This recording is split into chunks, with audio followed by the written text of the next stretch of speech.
Okay.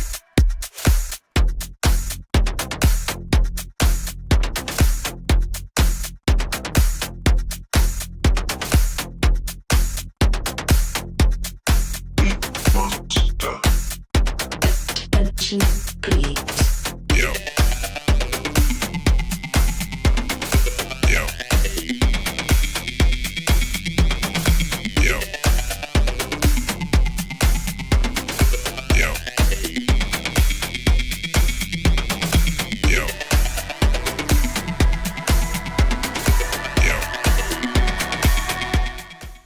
What's going on, everyone? It is David Palmer, Leo King, and welcome to your sun sign horoscopes for this week of October the 14th through the 20th, 2024. Hope everybody's doing wonderful out there. Of course, the thing that I do on YouTube now is I'm putting out my sun signs to see what you miss on High Vibe. Of course, we have so many other shows and all my daily horoscopes and deep astrology that you're missing out on. History and the Stars, of course, is the other show that I do. But full disclosure that I do with Natalie. Tamara has her shows, Anne has her shows, Natalie has her shows, Swati has her shows. We have so many shows on highvibe.tv. I ask that you just go check it out. Of course, you can get on any of the app stores, go to iPhone, or even all the way on Roku, Amazon Fire, everything. And we have our own community, of course, where you can also post and do video and pictures and DM and follow people in the spiritual community. It's a full-blown social network. So highvibe.tv, it's been many, many years of getting it to the point. And of course, I appreciate for everybody that has always supported it. But if you've been on it before, come back, check it out. If you haven't, you've definitely been missing out. Well, I'm going to be covering these sun signs for this week with this full moon in Aries. And of course, Pluto is now direct. There's a lot to talk about. But I actually, some people might be like, what's up with the Leo King's visual over this sun sign horoscope? Well, I mean, it's pretty simple the way that I look at it. That's Pluto, that's Mars. And we're going to have a full moon in Aries, square Pluto, and of course, Pluto just stationed direct, and this is the end of Pluto Capricorn coming up here as we are getting very close to November 19th when Pluto ingresses into Aquarius for the next 2 decades. But this is definitely activating Mars, which is in square to this full moon, and of course to the sun, and then of course to Pluto. So this is also the Mars-Pluto opposition. We are just starting to begin really with this full moon. And I'm going to be covering this in all of your different signs, rising signs for this week. And if you haven't been on High Vibe, I use a visual for every show. And I actually even every horoscope has a visual except for the dailies. Any of the deep astrologies or sun sign horoscopes or whatever, there's always a theme that I actually visualize for people to try and basically have a better understanding. Because I mean, these are extreme times and so much has already just happened in the last 3-4 days. You can already see all the crazy things in the world that are all at their, not even tipping point. They're there. And I wouldn't be surprised for you to just start to see all the things really get inflamed, because that's what Mars is all about. But let's go into those sun sign horoscopes. We're going to be starting, of course, with the Aries. And I am back with being able to put up Aries there and putting me right there. All right. So Aries, of course, this full moon in your own sign. So that's not a bad thing. But at the same token, we are in Libra season. We're finishing out Libra season. We're not going to come into Scorpio this week. But that full moon happening at 24 degrees in your own sign with Chiron. How funny, right? Just 6 months ago, we had that solar eclipse. That was a total solar eclipse conjunct Chiron. And here's that Mars in your 4th house, Cancer. And it is squaring that moon that is full with Chiron, while at the same time, of course, the opposition. But we also have that Mars that's finishing its square to the sun. And then you're starting to see that build up to the squares to Pluto. So let's talk about Pluto first, of course, in your 10th house. This is, again, I talked about it on last week's horoscopes, but this is bringing you into the fold a lot.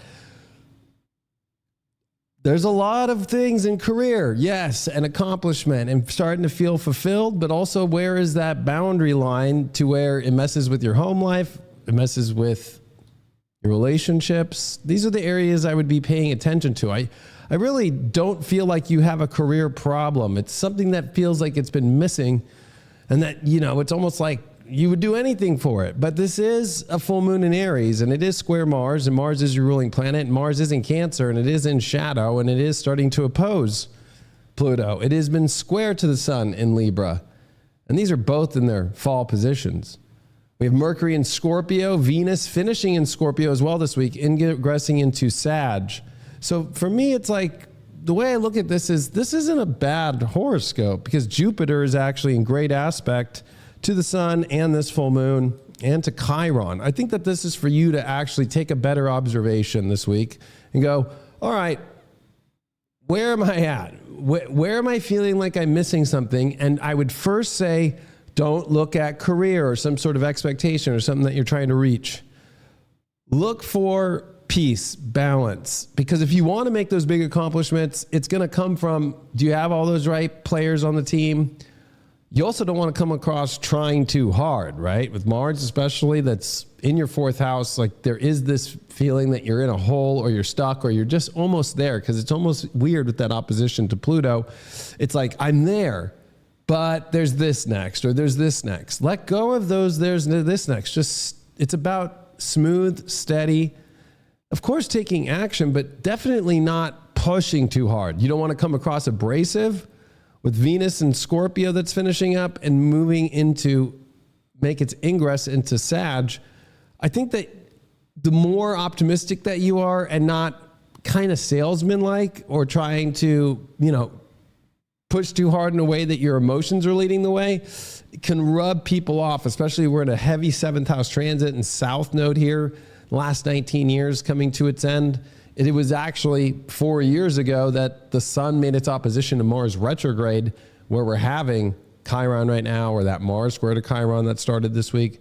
So remember, this is like 4 years about a compound of 16 years as well, of like where you've really been trying to reach for in your long-term goals. The way that you're going to get there is the opposite of the way that you think.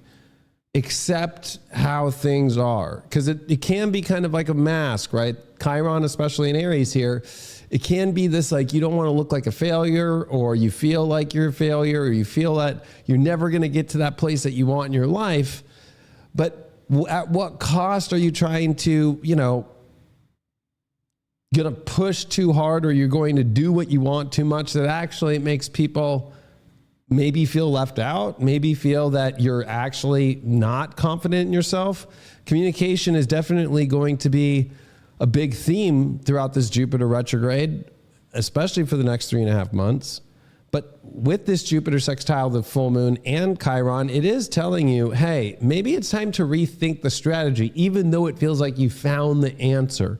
The truth is, that was just an answer to get you to this moment. I dare you, before you have to wait for another answer to come up, start thinking of the answers this week. Like, try a different direction. Try to think about it differently. Start to have a better observation about how your impact on the moves that you want to make affect others, how it affects your peace in your life, and especially Mars and Cancer in the 4th house for you. It does feel stuck. So if you're trying too hard to push too hard, it's going to get stuck even more. You don't want to be in deep mud and just full throttle, right? So this is definitely a moment for you to go, hey, maybe if I back off and I actually take care of my needs, pay attention to other people, it's almost kind of like the universe kind of does manifest it. It's like that basics of like, when you let go of it, it kind of happens. This is important for you right now. Although this can also bring up, this feeling of lack of what you've always wanted, or even the lack of being seen, possibly in relationships, big time though, in an interpersonal relationship, close one-on-one.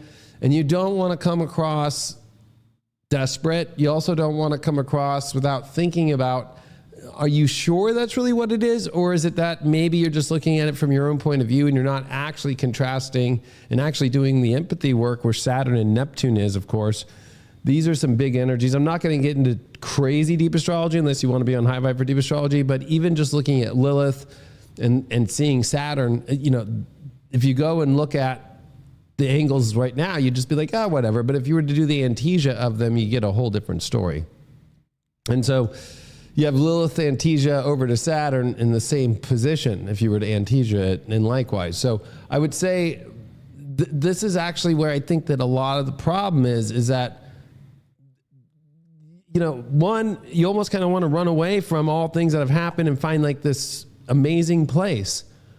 Well, at the same time, it's kind of like, did you already bypass so many things and not learn the spiritual lessons? Like, this is definitely, the holdbacks are for a reason, and they're for gaining a much more secure self. They're gaining about a spiritual wisdom that you can see better spiritually and actually have better empathy and better understanding of what's going on. You trying to push too hard, it's too narrow of a vision. This is trying to widen your vision right now in your life. And I would say that this full moon, trust me, I know as a Leo, when full moons and Leo come, it could be a boost like a motherfucker. But with Chiron here, it almost is kind of like you're expecting more out of the caffeine boost. You're expecting more out of something. And I think that letting go of that expectation and also paying attention to how is it affecting people, but also the seventh house deals with what's actually on the horizon, what we're after. So there's so much about what you're after. Stop chasing. Stop chasing. Let this Scorpio energy with Mercury learn how to put out the info that lets go and learns to attract what you want in opposed to chasing after it. But I do feel like that there can be some really good energy with Jupiter's sextile Chiron and this full moon, because a lot of it right now is about rethinking about the wounds that you have. You could be holding on to really extreme past wounds that you're not even aware of, and some areas are aware of them, and it's affecting all the situations, including your need for achievement, your need to prove yourself. You don't need to do any of that. How would it feel like to be held and just comforted? How would it feel to be, you know, seen? Allowing people to see you for who you are opposed to what you're always trying to be. So there's a vulnerability, and there's a deep emotional vulnerability that I think is your best play for right now. But trying to come across too cool or trying to come across like you're Mr. and Mrs. Big Shot ain't going to get you anywhere right now, except people kind of brushing it off. So it's not about what you do and how you do it and how far you go. It's about whether or not you're here with us. And if people are actually feeling like they're being seen back. So it's one of those things like, if you're not feeling seen or you're not feeling like a relationship or anything in your life is really aligned with you, the question is, are you aligned with it instead of looking at it from what you don't feel from the other side or what you're not feeling is there? And remember, there's a big hole within you, and that's not a negative thing. There's a big void, something that you feel has to happen to make you feel that you've finally got the home run of life. That is untrue. It's about, can you be happy with this moment now? You're going to be getting a lot of tests about your inner child and inner happiness when Mars ingresses into Leo next month. And then, of course, stations direct in December. And we see that for quite a while, but it's going to be mainly in this Cancer area where there's going to be a lot of stuck energy. And, you know, a lot of the stuff that you really want to pop off, definitely more as we get to your birthday and after in 2025. And I know you don't want to hear that, but that's just the truth. All right, what do you got card-wise for this week? You got the Hermit reverse. So, I mean, where are you going? Like, why are you trying to run out and think that you have all the knowledge? You don't. I think that this is an important moment for you to actually go way deeper into the opposite direction that you think that you need to go. And I think that you need to realize that it's actually this more deeper and enriching part of yourself and that inner wisdom that you actually step more into, that you're going to get more of what you actually are wanting to try and fulfill, especially accomplishment. And especially, is it really a relationship issue you're under or the lack of relationships? Or is it something with you? Start with yourself first instead of only what you need. All right, let's take a look, see what we got going on here for the Tauruses next.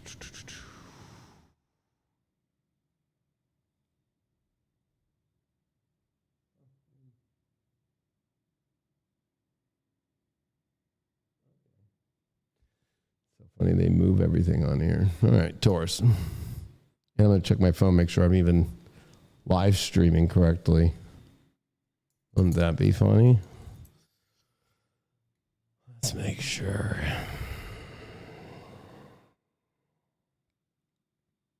lot going on. This energy this week has been woo. So I know it's only Monday, but it already feels like there is no more time. All right, yeah, we're looking good. All right, yeah. Okay, let me make sure high vibe's good. There we go. The high vibe crew is in here. Yo. All right. Very good. And I truly appreciate people sharing these videos and bringing the Leo King back into the public space with the good astrology. I truly appreciate that. All right, my Taurus is out there. Now, this is the bummer full moon. It doesn't have to be the end-all, be-all horrible thing, but it is a bummer one. The full moon in the 12th house. And I'm just going to start with that first. You are phobic over losing things that you've identified with that you want or that you've had, even though I don't think you really had it fully. It's kind of like missed opportunities with you. But let's be real. This full moon in the 12th with Chiron, there's extremely deep spiritual phobic about what in the past has happened, what has you missed out on, where didn't you show up, where did you show up in a maybe psychological kind of crazy way, or even not with your spiritual life really in focus, but more of your unconscious self. This is where I think it's very important to remember. The universe is still in this 6th house with all this Libra energy finishing up. The sun, we've got this little Juno, but this south node sun transit. We've had the eclipses already. This 6th house, 12th house, it's one of the hardest full moons, right? And a lot of it has to do with Mars in square, and that's happening from your 3rd house and your 9th house. So what's really happening is this mental mind game about life. It's almost like you're playing the game life, and it's like, should I roll? Should I not roll? Am I going to make the wrong move? Am I going to push too much? Am I pushing too much? Am I trying too hard? It's like, number one, I think you need to reassess what you really want in your life. And you have to have not a full surety about it. Life has no for sures.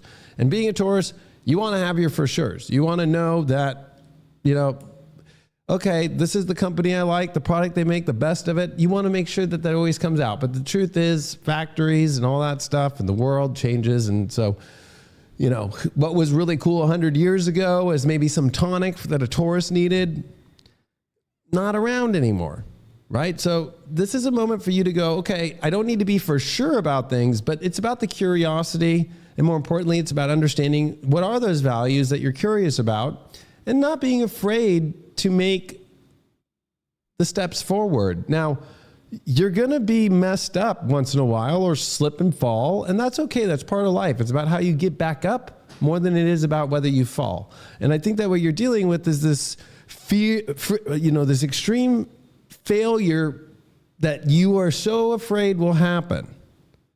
And with Venus, that's leaving Scorpio in your 7th house, it's definitely about I said this last week, but you've been very focused on a relationship, maybe way too much. And the problem is your 12th house is Aries, and so it's learning to pay attention to you, although that mind is running amok with that Mars that's there in Cancer in the 3rd house. So you got to pay attention to your health, like I said, because it's almost like you've put way too much energy into a person, a situation, and with Venus, that's going to ingress into Sag, finish the sextile to Pluto. It's almost, I feel like you've almost kind of created this like really weird kind of fantasy. I mean, we are kind of close to seeing a yod, but Jupiter's at 21 degrees, so we're really not at yod status here. But I just really feel that this is the moment for you to realize you're putting way too much focus on what is probably the thing that's not going to rock your socks off or make you feel good. Of course, we talked last week, and we're continuing to remember that with Uranus here in Taurus at 26 degrees, you're focusing on who you are and how different you got to be, while at the same time finding your own space. And so there's an avoidant aspect to things. And at the same time, it's like you're choosing the addictive pattern of what's more avoidant to you, right? And then you actually know where the good energy is, but it's almost kind of like you're scared to fail. So you're picking what's easiest or what's the hardest, meaning you're picking the hardest thing that won't happen because there's like that fun feeling of like, well, if I do get it, that would be the ultimate happiness, whether it's a relationship, a project you're doing. But it's like your day-to-day life doesn't fit in with that. That's the 6th house problem in Libra here. But this 12th house issue too is like, are you even paying attention to what's actually going on? You're going to get some very important information from people. And I think that's what's going to be the hard thing, right? Right now, friends, other people on the internet, they're going to be saying, hey, what's going on? Like, what's up with you? And you could be trying to avoid all those things, and I would not avoid them. You're going to get good advice this week from people and pay attention to it. I think that you do need to kind of pull yourself back because you've been a little bit too obsessed with either the easy route of somebody because, oh, that's easy. At least that maybe will fulfill my need and make my life better, because it's almost like you're looking secretly for somebody to change your life. Not going to happen. You're here to change your own life. And that's the problem in the 12th house. Your big trap is somebody will fix things for me. Libra, 6th house, Aries, 1st house. Even though you don't like that feeling. So it's really weird. Tauruses get into that, and then they are the easiest ones to leave because they're like, oh, well, you did fix it, and I should have been fixing it on my own. Stubborn bull, you want it all ways, right? But I think that this is a moment for you to pay attention to what is the advice that's being handed to you, or what observations are other people seeing about you. And I think that you need to stop avoiding what people actually are saying and what they're actually, feeling. And there is this kind of addiction element to this about a person. Even Mercury here in Scorpio, your mind is way too much thinking about this. It's almost like you're kind of selling a lot of your good self and all your ideas and all the possibilities to over focusing on this one big, and it's ironic because it's really not as much a project as it is, if I had this with that. So it's something that it would be shared. Like, well, if I had a relationship, then my career would go better. If I had a better house, well, then I'd feel happier. If I could get this feeling from something outside of me, I'll do better. And right now, it's like you're bypassing all of the day-to-day work that you could be doing. Your day-to-day lifestyle could be out of order when it comes to your eating habits, or it could be coming to your weight, too much weight, loss of weight. That always happens to Tauruses. You can always tell how they're doing when they're too fat or they're too thin. It's very simple to see something's fucking weird going on. And this is where you have to get that reflection from that 11th house. And I know that's the one place you don't like to go is, always feeling like triggered by people, friends, and so forth. But that's what you're spiritually working on, is like actually your spiritual tribe is part of the tribe to help call things out, not with judgment either. It's not like you get judged. You judge yourself with your own criticism, and actually you can judge other people with criticism, 6th house Libra. Nobody's judging you. It's more like concern. So, if I was a Taurus out there, I'd be like, you just can't use the mirror and yourself to go, you know what? Then that's kind of this Aries issue, is like, well, at least I know I'm failing right now. And that makes me happy because then I don't have to really deal with it. I could bypass it and then just say it'll go away. No, it won't. This might sound like really triggering, but you need to look at your weight. It's always a Taurus issue, or your neck and your throat. Like, is it too thin? Is it too fat? Like, that's how you understand whether or not you're in harmony or not, right? You deal with the thyroid, right? So it could be hyper or hypo, right? Like, there's too much going on, or there's too little. So that if you're getting really thin, you're way too focused on something. If you're getting fat, you're not focused on anything. You're kind of slobbed out on something.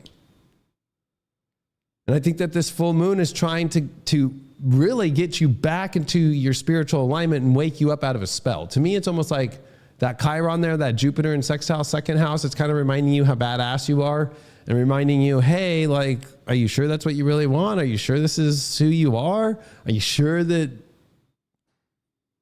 things are as hunky-dory as they might be? But you can be a little bit seduced by something that you might even block other people out of your life for it. And that's how you know it's bad. And I would say, like, wherever it's at for you, it's really about paying attention to your mind games are playing tricks with others, playing tricks with yourself. And it's about finding comfort in the head. Well, to find comfort in the head, you need to be able to get what other people think. You need to be able to look at yourself and make sure that you balance out your day-to-day routine, your day-to-day life, and listen to good criticism and listen to what other people have to say and maintain those energies, because you're lost out to sea when you're by yourself. A cow by itself usually ends up in the slaughterhouse. And what I mean by that is, like, not with the other cows. I'm not talking about with your little cow that you think that you're obsessed with. The two cows by themselves together don't get far either. Right? You have to be in a tribe, even as a relationship, right? So I think overall it's like this is your a failure feeling that really is more about why are you doing all the things you're doing right now, is more connected to the safe places or the dangerous places, but both are dangerous, about things that really don't have to do with actually what you really want, and looking deeper at these really deep wounds and trying to have maybe another fix it or somebody else fix it. And I'm sorry, but you know, like this is Pluto Capricorn. It's here to get your mind out of the gutter and be comfortable with your thoughts. But you know, you're probably spinning kind of out of control right now in your head. And to try and soften that energy, you have to be comfortable with yourself. And another good gauge for Taurus would be, why are you feeling so uncomfortable? That means the relationship situations that you're in, not the friendship situations, the relationship situations.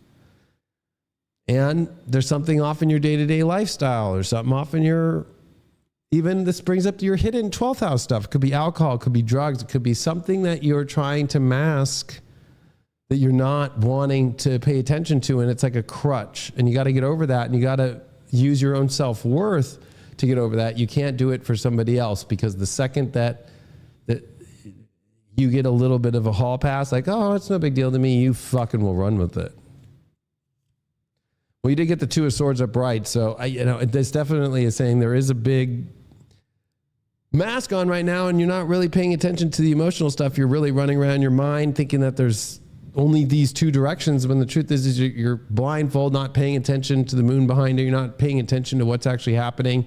You feel like you're at some big crossroad, when the truth is that you've already missed the mark. Come back and get back on spiritual track again, because you're just jumping track from track to track when you're not even on the map anymore. All right, let's move on. We're on to Geminis now.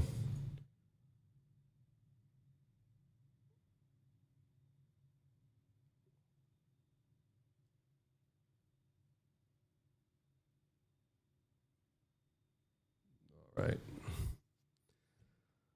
Okay, Gemini. Well, this full moon happening in your 11th house with Chiron. And of course, we're dealing with that 5th house with the sun here.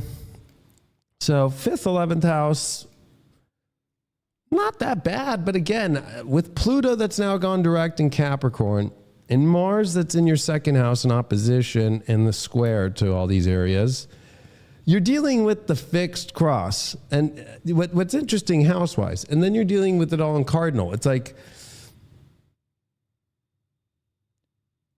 Jupiter in your own sign retrograde is rethinking who you are completely. And I think that for you, it's like you're afraid to put endings to things that you don't think you can, right? You're over, especially looking at your love life, where in the world that you want to be, there's an issue here. It almost feels like you don't fit in. You don't fit in. And instead of saying and bypassing it, being like, this doesn't fit in with my life, this doesn't really make me that happy, instead of being like, that's just because of maybe the times or the moment, it's more like, no, there's a reason why the puzzle pieces aren't fitting in. Like, what isn't really making you happy? And the fear is this attachment that you feel like, well, this is comfortable and I don't want to lose something that I've worked hard on, or a person or situation. And it's by this week going to get crazy because Venus is going to leave Scorpio and ingress into your 7th house. And remember, we're going to see some crazy shit in Sag and in Gemini just in the coming up month. So, again, this is going to be really deep about why are you so afraid to say fuck it? Uranus at 26 Taurus here. And if we think about this full moon on Chiron, it's like you don't feel like you fit in. And it feels like, how did I end up with these people? And in many ways, it can feel like, well, my happiness is it's like, I hate to say it, but it's like half-ass happy. It's like, I said it was the Joker last week. But now that Pluto's direct and we're in this full moon, it's really focused on, I don't feel like I fit in. Now, how do you deal with that? Well, Saturn, Neptune in your 10th house. This is where, if you tie that with Pluto in the 8th, that you're finishing this transit over 16 years, you have to learn to say fuck yes. Geminis have the string of, why did I do that? Why did I end what I loved? And why do I go into what I hate? That is your big lesson right now. So instead of going backwards and going, why did I do that? It's about looking forward, and it's about going, okay, I've learned a lot of lessons, but it's time for me to extremely understand my authority when it comes to my needs, my desires, my wants, my happiness. That includes if you're not satisfied, right? 5th house, 8th house, like this is where this pressure's on of like, are you creating a deformed baby that you don't like? Like, of whatever the thing you're creating with? There's something that's just off. It's almost like you could be like, looking around being like, well, how did I end up here? And it's not with a really big smile. It's more of like, I feel off. This is where you need to pay attention to where you feel off. Whenever the North Node, Rahu's in the 11th house, it burns out all the people we thought were cool and makes us realize there's actually, where are my real friends? Where are my real people? Makes you, especially with Aries there, feel alone. Even when you're with somebody that you like, but it's more like that. Why are you with things you like? Why aren't you with things that you're like willing to die for? So the big question this week, Gemini, is would you die for it? Would you die for the person? Would you die for the project? Would you die for the person that you're becoming or that you have become? This is your rewrite of the story, and also the extreme metamorphosis that's happening, right? That you have to realize, like, this whole time you've still been the caterpillar. The butterfly has not come out. You got teased with it being in the cocoon and having Pluto come into Aquarius, and then I be like, I'm going to fly. Nope. So you still have the ability to completely change your life. But the problem is you feel stuck.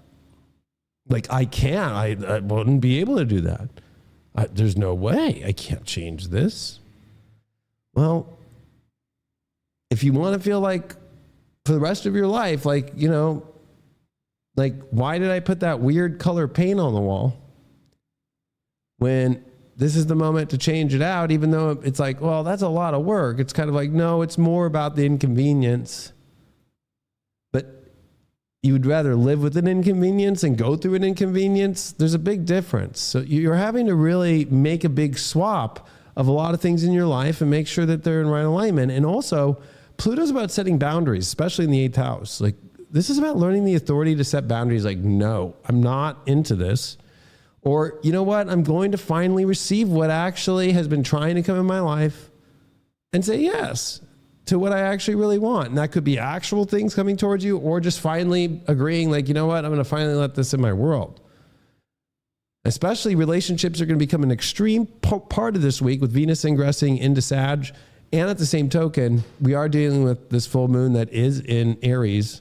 And we have the sun finishing out here in Libra, and you got Juno here, Lilith here. And it's a hard choice, because if you use Antasia, Lilith at 17 degrees, that goes to 13 degrees of Pisces. And so like the hard problem for you in the 10th house is you have these desires, you have these wants. Well, it's about big boy and big girl decisions and knowing how to say, I'm fucking done I'm putting a no down the sand and I'm going to say yes to this in my life, even if you don't know what that is. But the hoarder within you, the emotional, like I have to fight for what I value so deeply. But the truth is it's not even that deep. It's more like, well, I have a sock on. It doesn't fit, but at least it's on.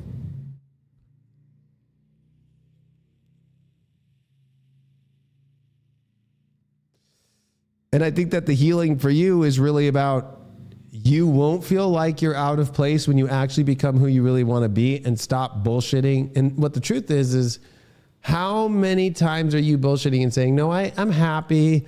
I'm okay. No, this is totally satisfying to me. This is exactly what I want.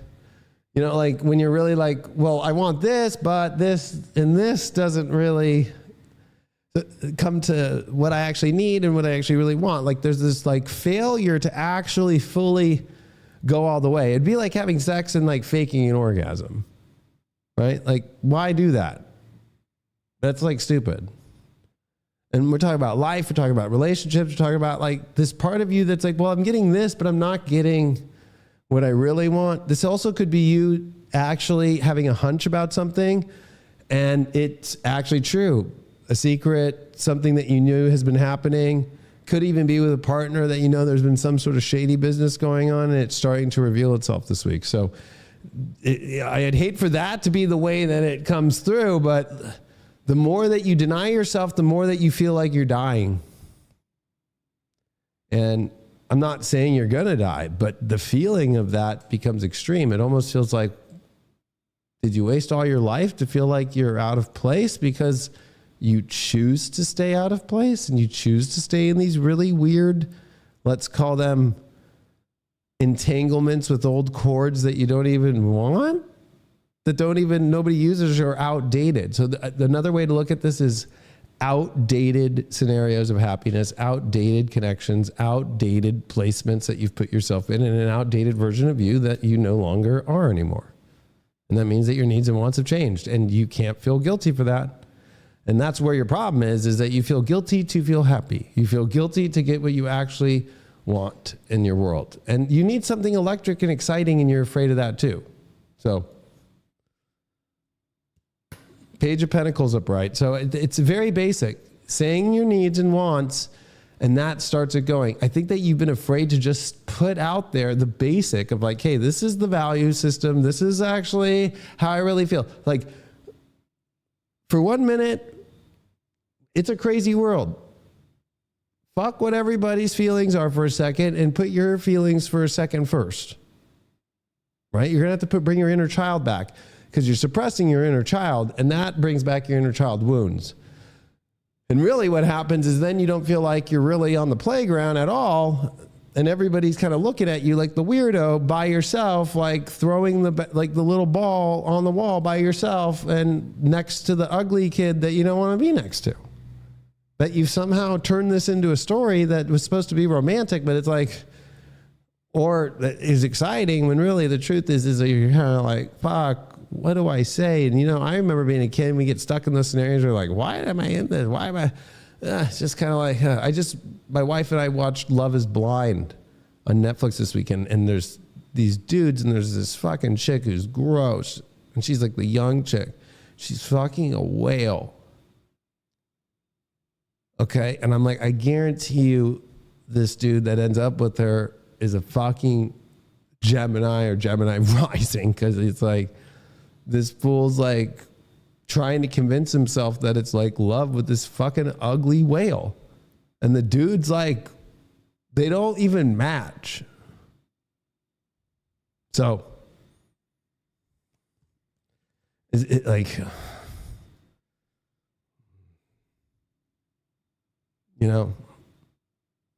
and how about this? Love is not blind. It's pretty easy to see, Gemini. It's pretty easy to look at the facts. You got Jupiter in your sign, you got Chiron there being like, hey, like, it's okay. Maybe you just had a string of bad luck because of things that didn't happen. So you just jumped real quick into situations. And now you're kind of actually having to really look at it for real. And also dealing with what's actually happening on the other side. Because if you're already feeling that, there's also something weird about the other side not showing up fully. And that doesn't have to be shady. Just isn't, they're not showing up fully, or they're not able to do what you actually really would want. Like the basics, like show up as a partner fully, or show up with their other side, or always give an excuse. All right, Cancer.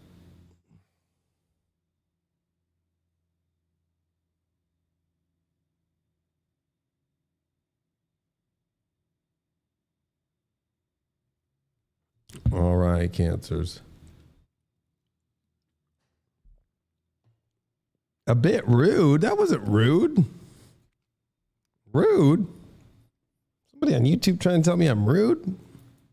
Trust me, there's plenty of videos of me here on YouTube that are rude. I'm not going to fucking deny it, but that was not rude. That was like Leo King, like hardcore, like 1 point, 2 point at the Olympics out of 10. Like the judges didn't even, they went, is that the Leo King? No, that's not like the Leo King. Like if you want me to be rude, I can be rude. I'm not in that space though in my life. I've been doing a lot of work. You know what I mean? But that wasn't rude. That was like super sweet. That was chill. But if you compare me to everybody else doing the horoscopes out there, yeah, it would sound rude because they're just fluffing you all day. Fucking, if you want to fluff her, have fun. All right, Cancer ascendant. So, of course, we've talked a lot, and I think if there was anybody that needs to re-see this again, Pluto. This is what you're dealing with relationship-wise, or the lack thereof. You inside, I want control, I want power. Or the kind of person that you're dealing with behind the veil. Like, that's what their kind of character would look like.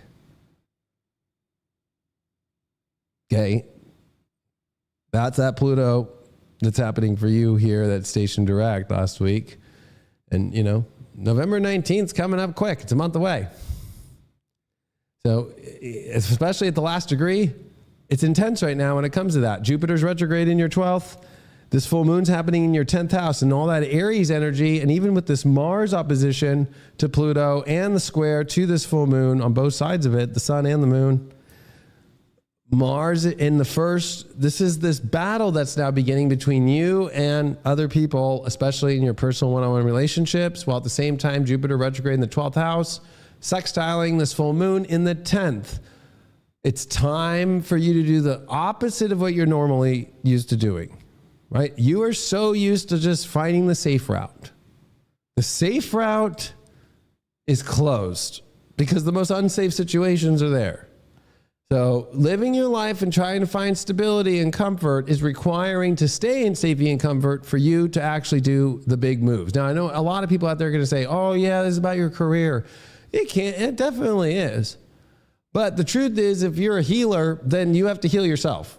First, Moon Chiron conjunct in the 10th, especially a public healer, right? If you're a public healer, you got some public healing to do. And it's connected and square to this fight going on between you and how all kind of relationships and weird situations and dynamics where that comfort zone for control, whether you let somebody control you or you let your control take over, is a big one. Venus in Scorpio, we just saw the opposition to Uranus. There's been a lot of surprises here for you. Of course, you're not one to put it public, but these things are going to oop out and come out into the public more. Saturn and Neptune here in the 9th. You know, again, the Disneyland story is not becoming the Disneyland story, right? Like that's the problem with Saturn here is like Neptune's been here since 2011 into 2012. So you got 12, 13 years of Neptune and Pisces. And for most of that time, it was like, yeah, you know, it looked like Disneyland, although there was moments when you realized you weren't in Disneyland, but your beliefs and all your visions were all like, and always staying positive have been Disneyland. Last year and a half, Saturn's like, sorry. Like, no, it's not a ride at Disneyland. Like, you're sitting on your couch getting screamed at or screaming at yourself. But I really do feel like this is a really big full moon about responsibility and a healing of a fear of public hearing about what's going on in your life. So it's almost like, how real can you be? How real can you be with your emotions? Like, where can people show up for you? And that, I think, is the hard part. But it's going to get really difficult with Venus coming into Sag, because that'll be in the 6th house. And if we think about that's dispositing the South Node that's in your 4th. So it's like, it's going to start getting annoying and it's going to start getting really frustrating. And with the quincunx from the Sun this week to Uranus, I'm only using this for certain signs. It depends on the sign. The 4th house to this 11th house, like there's this issue with you truly emotionally connecting to friends that could actually help you figure all this shit out. Like, you need help from other people. You need help to hear what's going on. And what's really weird for you is because Uranus is in your 11th and it disposits Aquarius, which is your 8th house ruler, where Pluto's been and so forth. Like, there's so much about this like deeper place and these deep needs and these deep wants and this like kind of like, you'd rather kind of have the long term or prove something, or, it's like you'll wait till it gets to literally the end of the line for something, so you can feel off the hook. And I think that the problem is that you're in a kind of catastrophe moment because you can't just keep putting a pillow over everything to feel better. You just can't keep trying to seem like it's all okay and chill when really, you're dealing with extreme consequences by you not paying attention to facts and putting hypotheticals and constantly trying to retell the story in a different way. So the problem is it's not Disneyland anymore. The characters are not the Disney characters you thought they were. They're normal people. They're taking off their masks, and you're trying to convince people, no, it's fine. Disneyland's fine. And that's like the typical Cancer rising way. No, it's all good. But that Mars there, that confrontation with Pluto is scary. So you're afraid of extreme confrontation and you're extreme of the hardcore decisions you have to make. So this is where you have to be your inner CEO and actually, in order to keep the business of your soul and your happiness and your emotional life and your family life and all of that alive, you have to make some very extreme decisions here. And it's going to be this, how much more can you take? Being a control freak or dealing with a situation where it's like there's a neurotic situation where somebody's actually dark and they're actually continuing to be dark and they're actually replaying something that you've always feared the most. And it's actually worse than what you always feared because it actually is it. And it actually is it even deeper than you think, right? You're going to get more of this revealed this week into next week. So the more that you confront things and learn how to actually execute and put yourself in a place of not control, but authority of saying, hey, this is how I feel. This is what I want. You can be really obsessed, overcommitted, trying to help somebody else out. But the truth is you got to learn to help yourself here. And you got to learn to also not keep creating that the story is different than it really is. And if you notice, I'm not even looking at the lives, but I can tell you there's already a million Cancers in here, and Cancer rising me like, that's not my story. It's like, you didn't even wait till the end of the week. It's a fucking horoscope. This is Monday. Tell me what's up Sunday. But this is a long-term thing that it's continuing. Cancers are the one sign that have continuously been in a situation that has long expired.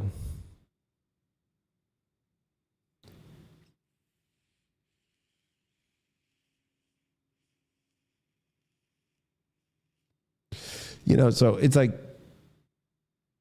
how much longer can you live with that expiration date? And then almost that 9th house is like trying to change the expiration date. Like, no, it's still good. And you don't want salmonella poisoning here, right? Like you're in some really hard places because it's almost like whether it's your need for some sort of security or you kind of feel like, well, maybe I'm too far down the line or too old or too young or too this, or it'll affect this or it'll affect that. You're looking at too much of what the effects are going to be opposed to the actual effect it will have on you is positive. the harder the choice that there is, right? So you need to look at all the hardest choices in your life. And this is what will actually prepare you for 2025 when Jupiter ingresses into your sign. And we see the sun in Cancer with Jupiter actually meet where they're not going to meet in Gemini, right? So to me, that's kind of a problem. Like, we didn't see it this year. We're not going to see it next year. We're going to have to wait another 12 years for the sun and Jupiter to highlight this. So if you want to stay in another 12-year crazy cycle, be my guest, right? It's kind of like a Beauty and the Beast cycle. And I'm sorry to say, the beast ain't going to turn into the prince. And there is no rose. The rose petals are gone, right? So it's like, or you're just all alone. You're like Chip or whatever. You're just like the person, you're the broom. You're more obsessed with your broom and cleaning than you are fucking actually letting, love in, because of your wounds of, oh, I want to have control. I want to make sure that everything's right. And so it's control all over the place. Whether it's, I want to have control, I don't want to have to confront a relationship situation that's difficult, and whether it's gone for good or not is all dependent on how you show up and actually deal with it and how they show up on the other side. Right? So if you have somebody who's denying completely what's actually happening, then you have a problem. And it's like, how many times are you going to continue to face that? This is about that cycle loop. And Jupiter retrograde, remember, there is no spiritual positivity here when you just keep doing nothing about it. And it feels too hard to do something about it, but this is the full moon that you can actually do something about it. I'd hate for you to feel really stuck over the next month with Pluto left here and actually deal with the dangerous situation, or deal with a situation where you start to become extremely, feeling alone, and then you jump to sort of something that actually is kind of crazy and dark because you're not paying attention to the situations and you're just wanting some sort of I have it all figured out kind of energy, when it's like, no, you don't. Allow this. Who cares about your reputation? Who cares what other people think about you and what you've kind of wiggled your way into in your life, whether it's without somebody or whether it's with someone? And really, it's about that responsibility that's on you and the actions that you take, but you always want to wait till other people make the next move. Sorry to say, you're dealing with people that don't want to make the next move. So you're playing a long game of chess, but you're actually treating it like checkers. You got Ace of Pentacles upright. It's time for that new start energy, especially when it comes to creating the life that you want. It's almost like you can start to see it. I love the Ace of Pentacles because you can actually see the road to the door. It's already been kind of built, but you walking through it, that's a whole nother beast that you're still too afraid to face. And let's be real, you're just kind of trying to say it's all perfect and it's all easy breezy cover girl, when the truth is that's what you say to make other people. It's almost like you're trying to prove a point by making sure that everything looks good. It's almost like you're staging a house like a realtor, but nobody's actually living in the house. All right, Leos.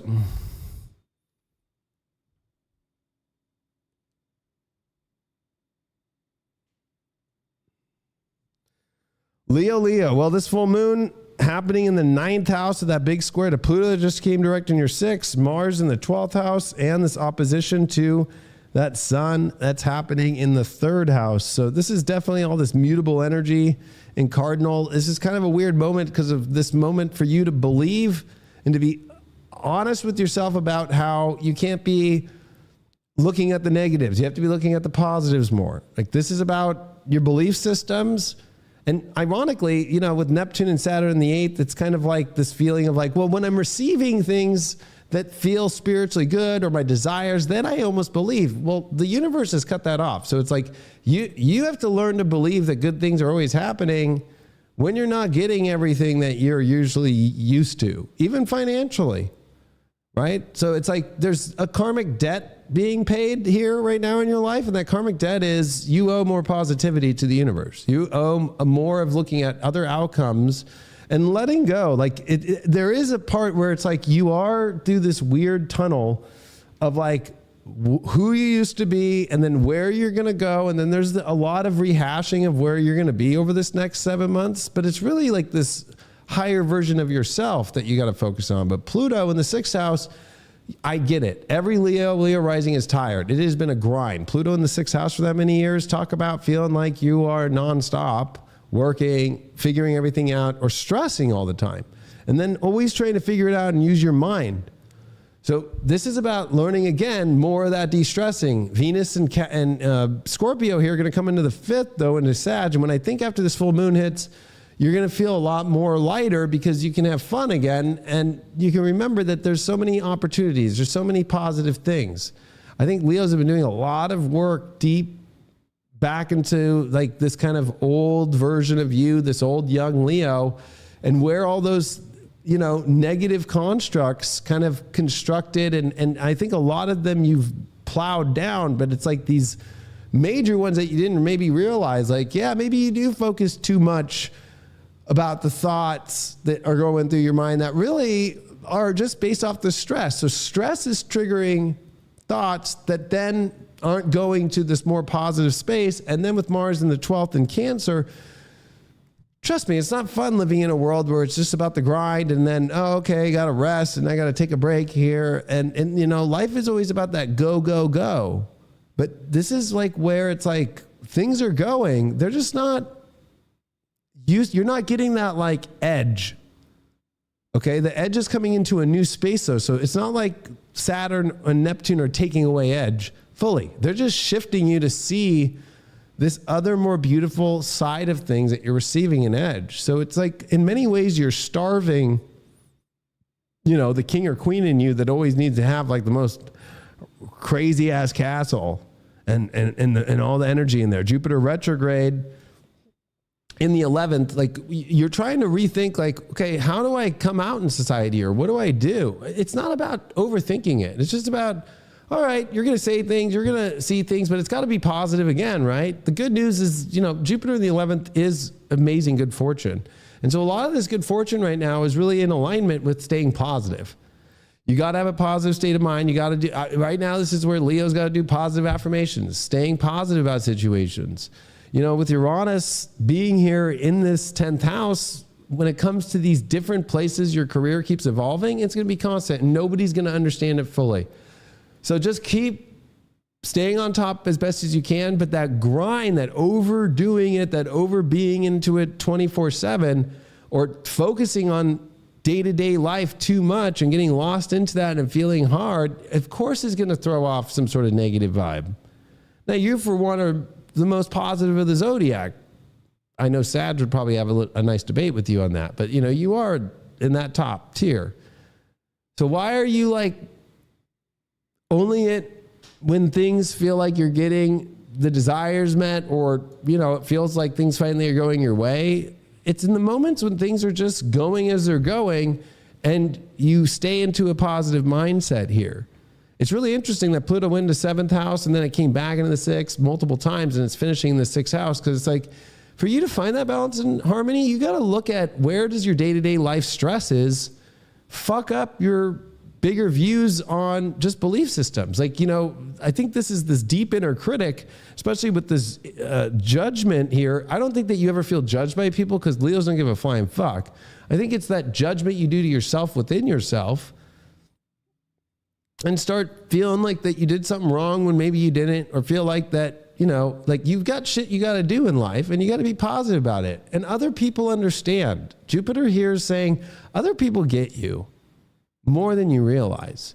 So you can't wear a chip on your shoulder right now. You can't also think, oh, you know what? I never get what I want. The truth is you've gotten more than most people will ever get in 1 year than their whole life.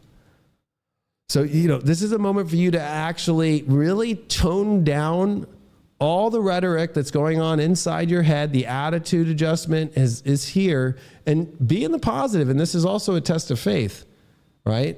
So it could feel like, well, I don't know if I have the ability to take this next step of where life's bringing you or take on these new emotional situations. You 100% can, but you got to be in that positive place in your mind. You got to be in that positive place. And you know what? That's where the courage comes from, is like in the unknown, in the, you know what? I don't know how I'll get there, but I'll get there. and shifting back to that instead of, well, I have this in front of me, I have this in front of me, I have this in front of me. It's like getting overwhelmed by, I have all these things happening. It's like, okay, that's great, but learning how to deal with the moment and always shifting when it gets frustrating to, okay, what's the positive outcome that I can find in this moment? So really it's about finding simplicity, which is kind of funny because the simplicity is actually doing the opposite, where you're trying to keep it or find the simple solution when really it's more about being more optimistic and more open-minded and just being like, hey, I don't know what the solution is, but that's okay. And not worrying about things so much. Because for you, I think that this is kind of like this, not like a traditional worry that people think, but it's more just like, I have so much to do. I have so much that I have to get done. How am I going to do all this? Like, of course you'll be able to figure this out. But Mars in the 12th also is cutting out these old emotional patterns for you of where you feel like it's all over. Just this isn't going to work out in my life, especially when it comes to your day-to-day work, your career, and just overall thoughts about life. It's kind of weird because for Leos, it's really about an attitude shift. It's really about reminding and believing again. Nobody believes stronger than a Leo, right? Aries is the 9th house for Leo. So a Leo rising is like, it has to be this huge belief. You got to believe again. You could talk the talk really well, but can you walk the walk of the talk, especially when it comes to the beliefs? And with Mars and Cancer in this opposition to Pluto, a lot of it is realizing like, hey, in order for your life to actually adjust, it's about letting go of like how you used to do things and realizing that there's a lot being cut out of your life for a long time from now until next year.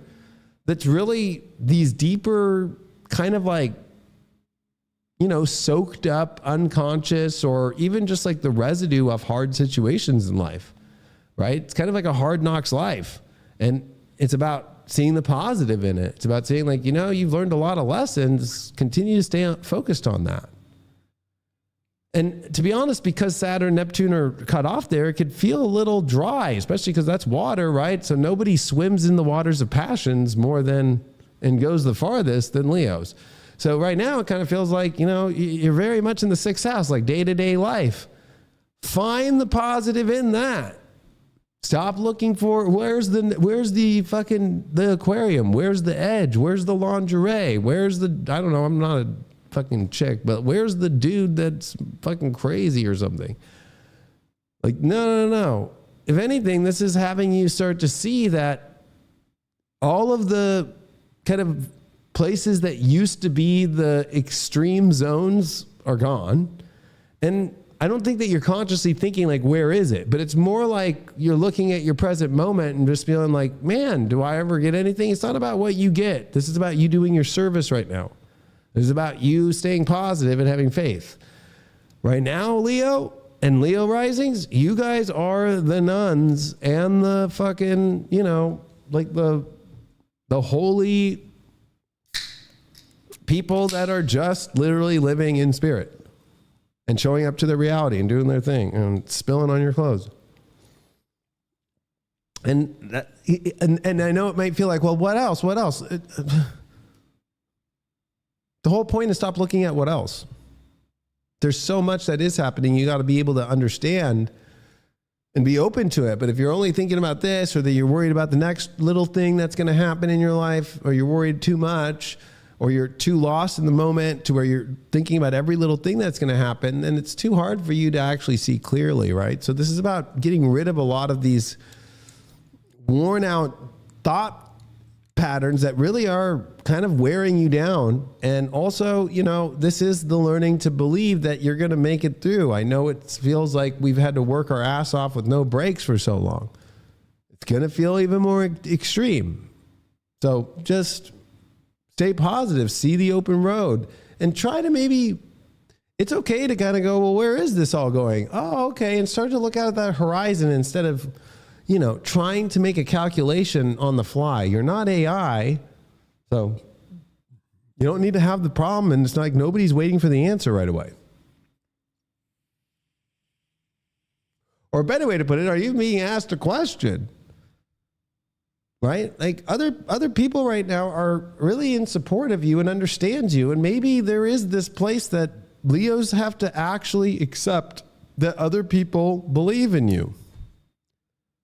You don't need to prove to people for them to believe in you. You don't need to tell everybody everything that's going on. You don't have to be showing up with the weight of what feels like on your shoulders, but it's really in your mind about all those things.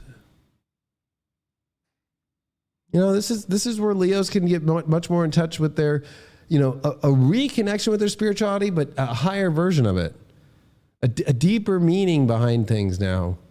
And seeing that this course correction of your whole identity, your whole spiritual life is turning for a deeper reason than you've ever been before. And so accept that. Take those things in, because the only things that's being allowed to be received right now are from divine good, right? It's not like, you know, the edgy, going to the club, going to the next big thing. This is a time about really restructuring who you are off the most purest form of your spiritual self. And it's like you've proven that. Now you have to go be it in a whole different way now, without always like being the edge and all that stuff. You would have killed yourself if you would have kept going on those roads anyways years ago.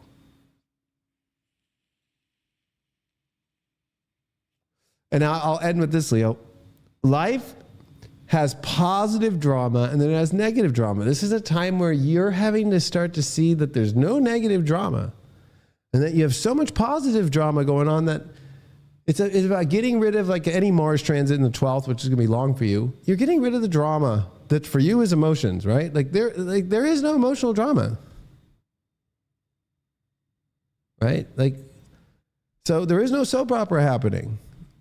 It's more like a beautiful movie that's being created, and sit down and observe the script and change and adapt and learn to adapt, and you'll be fine. And career is not just 100% stable. It's stable by moving and changing and evolving, not by doing the same thing over and over and over again. Your card for this week is the Queen of Swords reverse, first reversal. Yeah, it's okay that you don't know the direction. It might feel like you can't see clearly now, but hey, that's okay. You know, maybe you've been so focused on trying to understand where life's going. It's better to be like surprised, let the universe open up the windows and take a breath of fresh air and be like okay with that, and just be like, hey, I don't need to have this path that I exactly know where it's going, with Uranus in the 10th, with all these Chiron in the 9th and this full moon in the 9th. It's saying there's a whole other window here that's opening up. There's many other doorways that are opening up in your life right now, and being the observer for it and not stressing out, and also making sure that you don't feel like there's something wrong. Mars in the 12th can always feel like something's wrong or something's being taken away. What's being taken away is the old way that your soul was connected to things that don't have merit anymore, don't have a higher purpose, don't have that higher wisdom that you've always actually wanted. I think that you just maybe thought it was going to come through a much more extreme door, and maybe you're changing your idea of what extreme actually is too. All right. Let's move on here. We are on Virgos.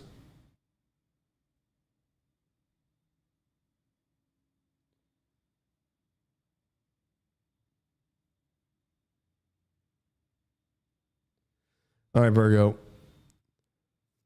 This full moon happening, of course, in your 8th house, and you are going through that Mars in the 11th, that Pluto in the 5th, and that Sun in the 2nd house. We're finishing the 2nd house transit in Libra. You got a lot here to look at about these. It's really the meat and potatoes of your life right now, and especially when it comes to your deep desires, that's the place. It's like Chiron's here. It's like, gosh, I could have this thing, but I just don't know why I don't allow myself to fully do it. You have some boundary issues here that you're afraid to take what you really desire, think that you're doing something wrong. I want to tell you that there's nothing wrong with you having what you really want. Okay? And the problem is that I think you're looking at it from the 2nd house Libra version, which is, well, I want things that are peaceful. Yeah, but okay, that's nice. But the problem here is with Mars in the 11th, there's this this actual like kind of battle going on of like, well, emotionally when it comes to like what I see other people and what I connect with other people, like there's this emotional need that I need to have that's not there.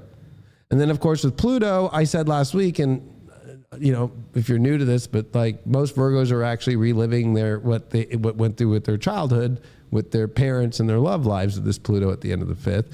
And it's really about, can I really be the person I really want to be? Can I really be able to express what I want? So a lot of Virgos are at a place where it's like, there's all these experiences, there's all these deeper needs that need to be met, especially when it comes to your happiness, when it comes to your passions. And the relationship energy is sloppy. I mean, Saturn and Neptune are here. You're confused. There's also this feeling of like, are we at an impasse? Are we at a hard road? Or why am I always single? Like if you're a Virgo, but there's definitely where there's this like magic that's like lost. And with Jupiter at the top of your chart in the 10th, that is a nice sextile to this full moon. It's like, hey, keep it simple and get back to simple. Where am I not happy? Where would I be happy? What does that expression look like? Because like 8th house stuff to me is like, it's that expression when it's mixed with the 5th, right? Meaning like that, it better be like, fuck yeah, motherfucker. Yeah. You can do that in these areas that are easy for you to do it, but you're not getting it in the area you really want it. Like you might be like, oh, like, you know, like you love your sports team. Yeah, motherfucker. But like, you know, where are you maybe lacking in some other area of your life? Like your job, your relationship. Like also this is like, why do you have to continue to stay committed to things? And this is where it's like life can deal with contracts that you don't have to stay in. Like you don't have to be in a contract with something that doesn't identify with what you really want. Again, you're not here to try and prove something that needs to be proven. Like, if anything, this is Virgo's moment to actually realize like there's a whole world out there that you emotionally want to do, but you have all these walls to set you back. So also you got to look at the other part of it. Like what is the energy where you feel like you're not getting what will make you happy? And especially if it's a relationship or a person, what is it that's triggering you about them? Because they're happy and they're setting their boundary and they're also expecting to be a certain way. It's almost like maybe you're expecting too much out of a person and it's because they're actually happy and you want them to make you happy. It also can be like these really weird, quirky situations with Uranus in the 9th. It's almost like you want this like vision. You want this thing that you feel that is attainable. That's almost like so radically weird. And there's so many pieces to it that, you know, not even the cake dealer could make the cake that you want right now. So with Venus that's finishing in Scorpio, moving into the 4th house of Sag this week, and with Mercury still here in Scorpio, communication is going to be key. And you have to be real as fuck, right? Virgos are always about how real they are. But you've turned into this light puppy that can barely bark about what you really want. Like, and actually what you want to deeply say. So I feel like that this is the week where you finally have that conversation and you have to set a boundary. You have to set a boundary and be like, I'm not feeling this fully, or what are your needs and wants? You have a problem with expressing it.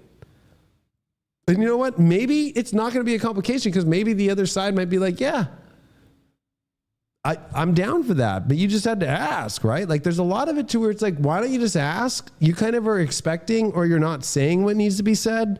And I think a lot of this is the problem, is that you're holding on to, I don't want to disturb the peace here because I have something good.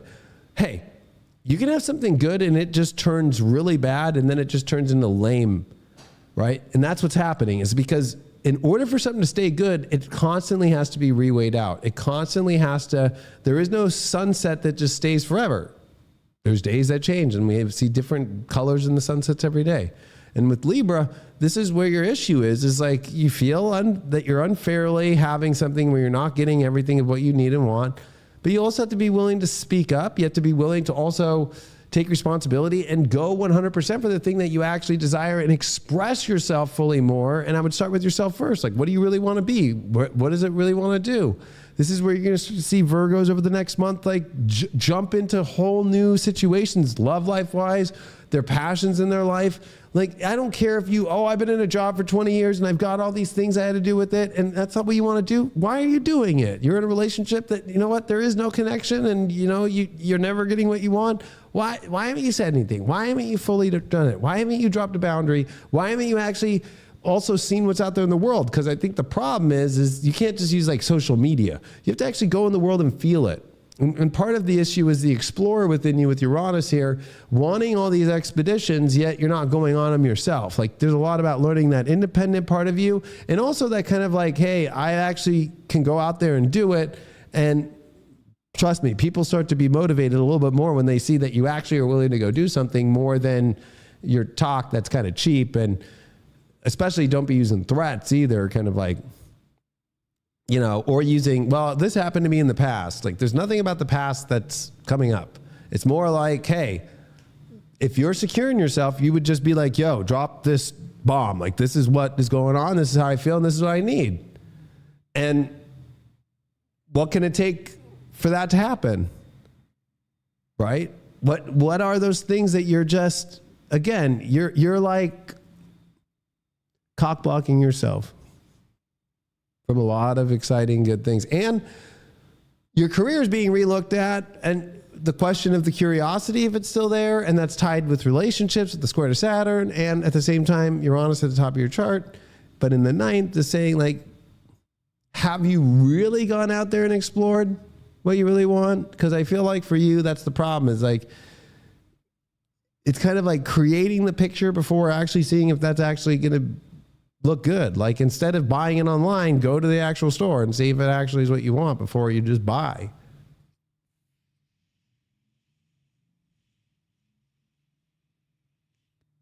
The only place that I would say that a Virgo ascendant needs to put their rules and boundaries together, Pluto and Capricorn, would be like, stop making the assumption off, that's what I want based off the picture that I saw. Because your problem is, whether it's you saw a picture of somebody online or whatever, you've based all your choices off this kind of visualization that's not actually true to its core. So you have to actually authenticate things before it actually is it. So it's an authentication issue. It's like you saw it on Craigslist, it looked good, and then you got it, and then you accepted it. Well, you got a good deal on it, or it was easy.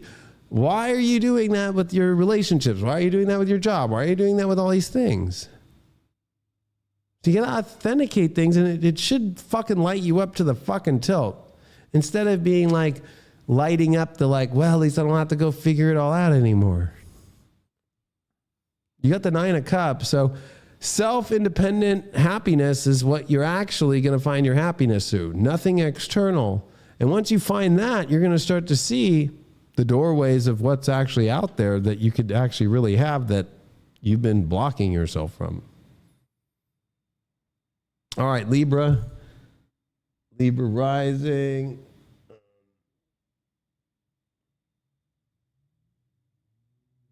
All right, so Libra ascendant, happy birthdays or happy crossing of the sun on your rising. Full moon in your 7th house. Now, this is the area that, man, this is built for you, right? Relationships.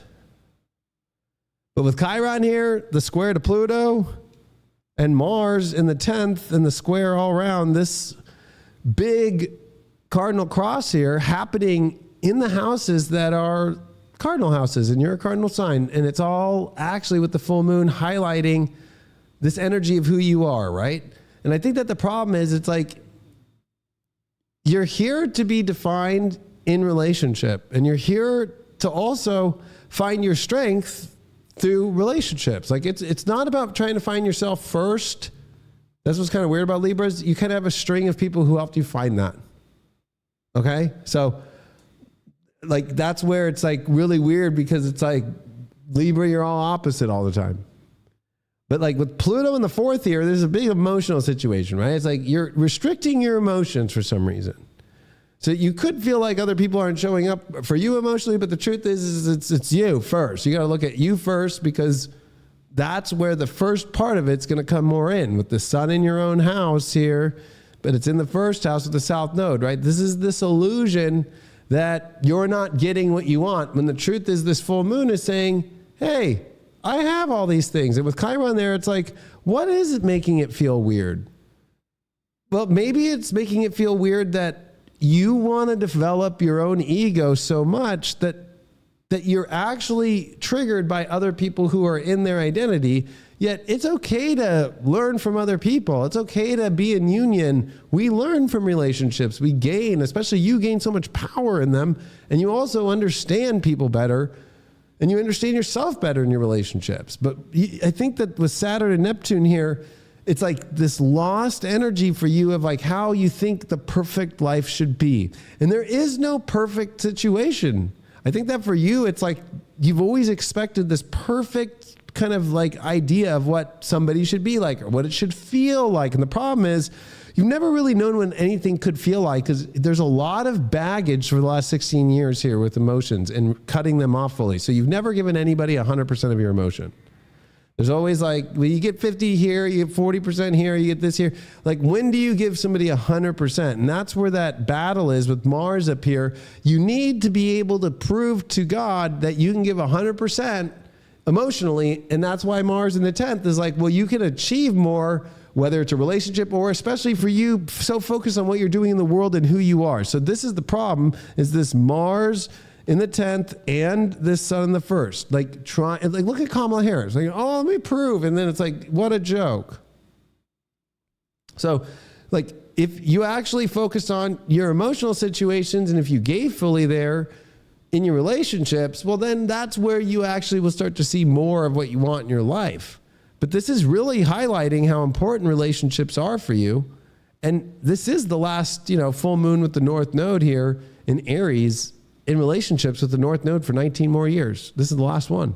So for you, this is like, where are you going to grow in your relationships? Where can you focus on your emotional, hard stuff that is hard? And finding at least a relationship or partnerships that actually are willing to grow with you, accept you for who you are, because there's a feeling that you're never accepted with Pluto and Capricorn. It's almost like the hard knock, like kind of like, let me put a wall up emotionally and let me just be like, it's hard and I don't want to ever go through anything hard emotionally again. So this deals with family situations. This deals with your family relationship dynamic. And at the same time, how are you going to deal with that? And you're trying to reach for your career shit? And you're trying to become this idea of this kind of like superstar that you want to be, South Node Sun. Like this is really where I think a lot of the work is. Venus also in Scorpio with Mercury here. I think that a lot of this is you're really focused on these deep needs and wants and desires, but with Uranus in the 8th house, I think that it's really important for you to realize when Venus comes into Sag, like you just can't believe just what you think is true. You have to actually validate things. You have to actually connect physically with things all the way before you can just get and receive the good things, right? So you have to like show up to the job. You have to show up to the relationship. You have to show up to the thing fully. It's like, I think that Saturn and Neptune are teaching you some hard lessons of the reality check that you're trying to find the smooth, easy path and feel like that's smooth and balanced when it's actually not. What's smooth and balanced for you is Taurus, 8th house. In order for you to receive something, you have to actually physically be at something, right? So in order for you to receive the gift, you have to be at the birthday party, right? But it's almost like this expectation of like the birthday gift should be given to you somehow, but you don't have to be at the party. Or like this person should be giving this to you, but you're not showing up fully emotionally, right? So this is also extreme situations dealing with your family foundation from your past over the last 16 years and what is the complications that have happened there. And we all have them, but for you, they're things that have made you feel insecure with achieving things or been told that you can't achieve things. So there's triggers here of you trying to always prove to probably yourself, but you think there's some audience out there when there's really not. Because the people who really love you do want to support you. So I think it's about realizing people that do support you and really care about you, open up to. The people who have harmed you and don't put their energy that you've been through on other people. Okay. This might sound really crazy, but if you're a Libra ascendant out there and you're trying to like, oh, I'm going to be a lesbian now, or I'm going to be gay now or something like that. Don't. This is you completely not dealing with some sort of trauma. Okay. And same thing goes of like, I'm just going to say fuck it and not put that much energy into things and just focus on myself. No, you have to figure out your relationship shit. All Libras have to figure out why the last 16 years they weren't good Libras that were in good relationships. Like, you know, like, and how much did you show up fully? That's the big question with Pluto and the squares to Uranus that were there during 2012 through 2015. Like, this is bringing up all of where Libras have not been the sign to represent relationships because you guys have not shown up fully. And the places where you did show up fully, you already knew was the red flag of all red flags. And then the places where there aren't red flags, you're saying there's red flags. So this is like, now you're trying to like prove it in other ways. Like, let me be the biggest thing in the world. Hey, you got plenty of time to be that, and you can be that, but you got to fix your shit at home and in your personal life and in your 7th house, your relationships. You gotta make sure that that's solid, and then the work stuff will work, right? So for you, I think that this is, again, another ego blow, remembering that it's not just about you. But it always feels like that it always has to be about other people. It's just like you've always chosen to pick the moments in your life when it's about other people, when it's like, when it was supposed to be about yourself 9 years ago, or when it's like the worst relationship of your life with all the red flags, and you're like, well, I'll give it to it now. It's because like you throw two sheets to the wind to where you want it to fail in order for you to have something to feel, see, I have control, I have authority, I know what's always bad. You've been so focused on what's gone wrong. And that's where the Chiron healing is taking place, in Jupiter in the 9th house is saying you have to be positive and look at the actual facts instead of taking non-facts and making beliefs out of nowhere. You won't heal shit. But this is also giving people a fair version of yourself, meaning the full version of yourself, instead of parts. And at certain times. And then really just focusing on where you're going in your life, like by yourself. Because it's almost like maybe you might be missing you have other people in your life. How does your actions affect other people, right? But it's like really kind of absorbed in that kind of way. And it's also at the same time to where it's like, you know, I don't think that Libras are really going through, or Libra risings are going to where they've given up too much of themselves. It's about not enough, especially with the North Node here in Chiron, and especially Pluto and Capricorn in the 4th house. So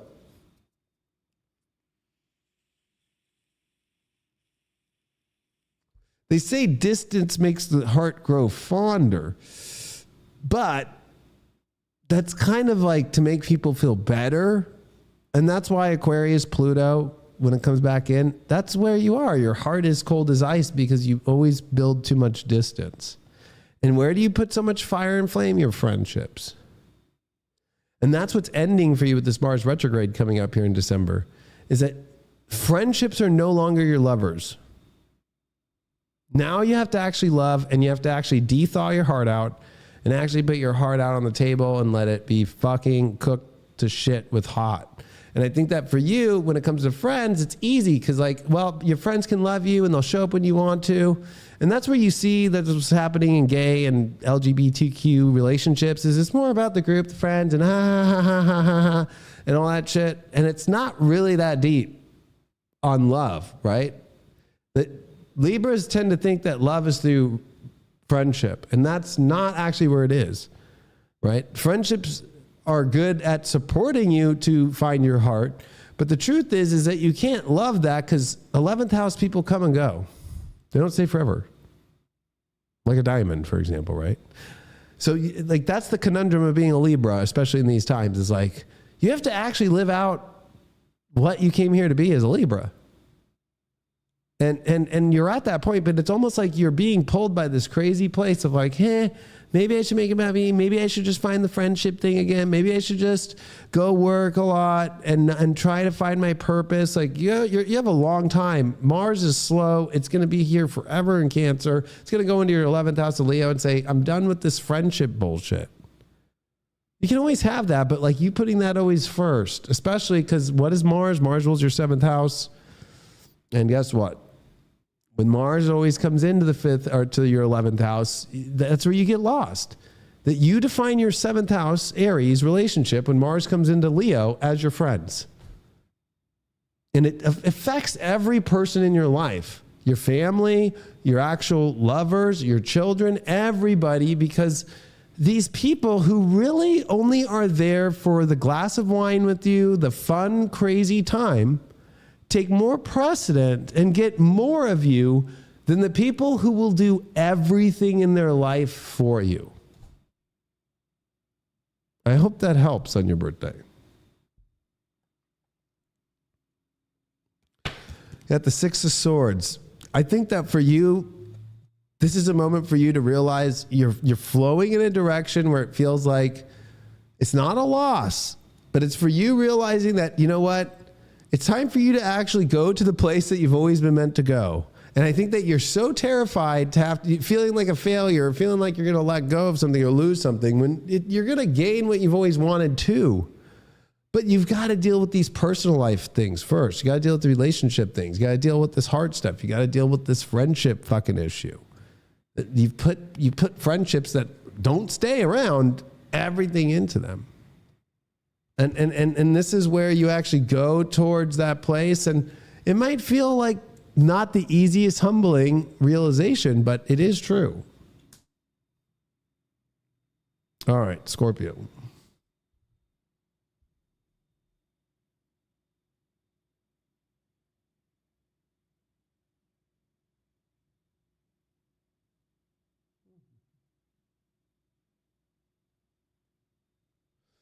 All right, Scorpios. I'm just checking this chat. Oh, we got some people in here. Both High Vibe and YouTube. Oh.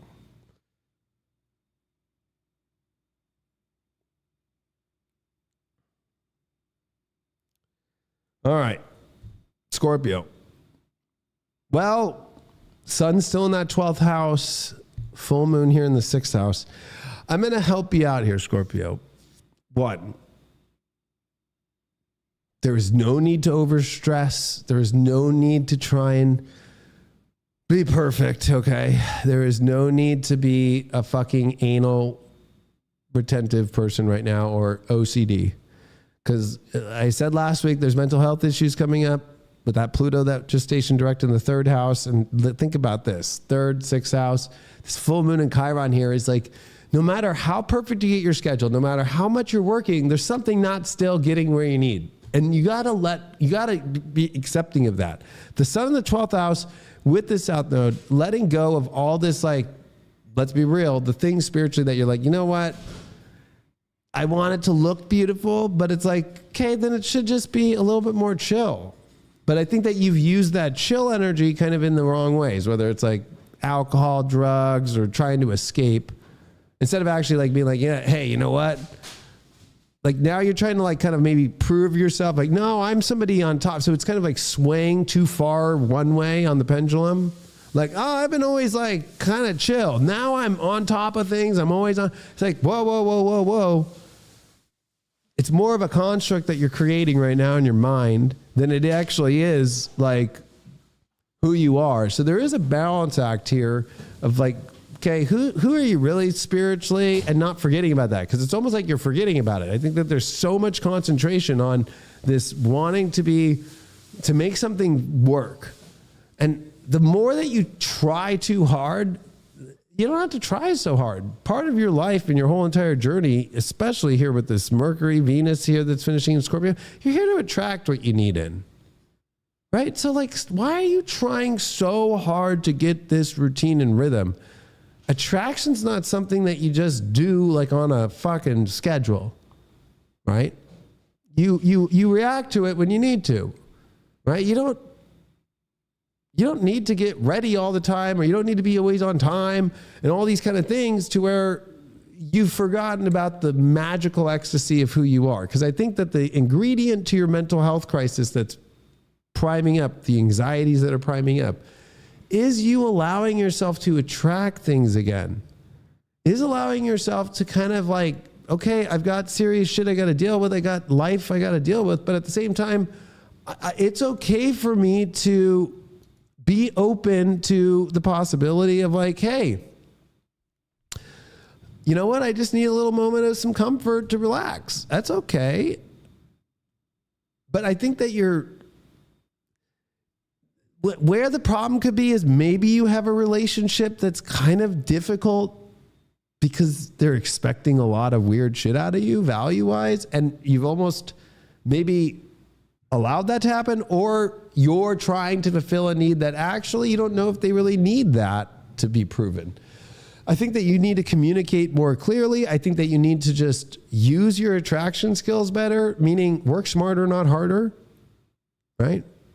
A Scorpio chasing anything, including work, day-to-day life, a schedule, a way to be, is already in the wrong, right? That's something that you attract. The other thing too is what it's doing is it's gnawing out the magic that you've been feeling for the years that Neptune's been in Pisces, but especially it's like, okay, God gave you magic, it gave you happiness, it gave you all these things, but it's not feeling that magical anymore.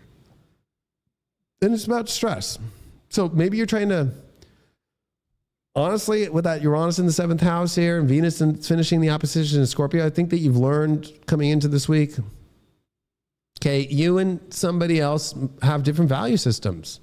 You don't need to align. Here it is. You don't need to align with every fucking thing when you find somebody. That's the problem with Scorpio. That's your thing. And then you have 4th house as Aquarius, right? So you think emotionally that you need to connect on every level. You don't. So how much of this is about you, or how much is about this is you trying to be something for somebody else and making yourself into something that actually is not real, which is the worst thing that you could do. So I think that this is where you have to take a step back and kind of look at the whole overall atmosphere and emotionally be like, okay, you know what? There are some things I need to be, but if they're based off drugs, alcohol, or escapism, no. So that's the one place it can't be, right? Like, well, you're so hard on me. You always make me like feel like I can't fucking just go do some crazy shit. It's like, well, your crazy shit's crazy shit. But everything else, it's kind of like, why are you turning into something that you're not? Why are you shifting and trying to metamorph? You're trying to be typical Scorpio. You're trying to become something you're not fully. You get to bring your own brand, your own vibe, your own uniqueness to it and make adjustments. You don't need to be permanently creating this kind of false sense of, what's crazy, it's not even persona, because it's more the soul level that's having the problem with this. And then it's like you're trying to fit into a character suit, and it feels like that every day. And it feels, well, I'm going to be honest, it feels really boring right now for you. There's not a lot of spark. But I think that you do need to confront in your relationships, like, hey, I can meet a lot of your needs, but these ones I can't, these ones I can, and I'm not going to turn myself into a character. And I think that's the problem. I think that you've kind of not even realizing it. I think that you're coming from a good space too, so it's not like you're doing anything wrong, but it's got to a point now to where, you know, your own values, your own needs, they need to be met too. And that's just your own basic ones. Like, you don't need to give up some sort of belief system or give up some sort of version of yourself. Like, make sure that you're checking in with other things in life, just other than the present moment and the kind of crazy fucking situation you've created in your life that feels like you have to do everything on this kind of timer and ticker and buzzer and shit. It's not like that. That's not how life works. Now, it's good for Scorpios to have a routine and a rhythm, but at the same time, it could be also your worst mistake with Chiron there, especially because what happens in Aries, right, Mars, is when you're obsessed with something and you're in it and you become a routine with it, that's all you do. So yeah, it's powerful, but it's at the same time can make you so stuck on one road. You're also dealing with letting go of the past. So it's weird because it's about stepping into this new identity, about this new you and this new reality, but not forgetting like the cool spiritual parts of you, and also making sure that you maintain parts of who you've been. And that makes you having to go into your past that might be hard to go into. So maybe you're kind of trying to create this life that doesn't have any strings connected to past bad events that are happening. You're trying to look at only the optimistic thing, but that's like, again, now you're turning into exactly what you've always hated, somebody who's a fluff machine. And so Scorpios right now have to kind of like remember that those kind of spots on the dog are badass. Instead of trying to, can you change the color of my fur? Can you erase my tattoos? Can you shift the way that I look? Because what's happening here in the sixth house is it's kind of like botched. Like, can you adjust the way I look a little bit? It's kind of like a spiritual plastic surgery that you're trying to do. And you're almost trying to do it to complete somebody else's needs that you don't even really know if it's true. And some parts of it you do, but you don't know all of it. So that might mean that you're wasting a bunch of time, money, effort on things that you don't need to be doing to prove yourself or to be accepted. And the other part is it's kind of being overly done too.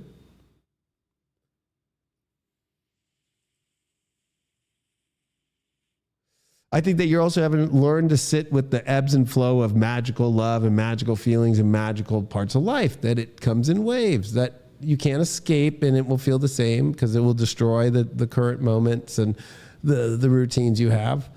So you're going to have to learn that like life can be a little bit boring, but you're trying too hard and that's what's making it boring. You're trying to make it you're trying to fucking become what you've always been against, which is like a character.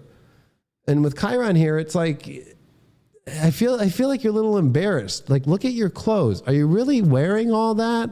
I get it sometimes, but are you really doing it to where it's like you feel literally like a kid in a fucking gross like outfit that like you're like some other kid's grandma wants you to wear as a person?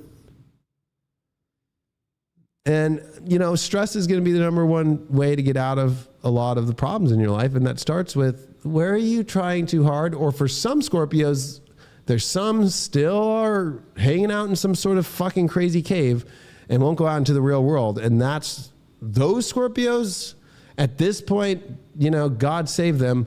God bless them. This is going to be a very hard 6-7 months for them because they're going to get pulled out of that no matter what. No matter how secure they think the house is or the fucking cave they live in or whatever, they got to be in the real world and they have to actually start to find a day-to-day life. They just can't keep living in the scorpion den.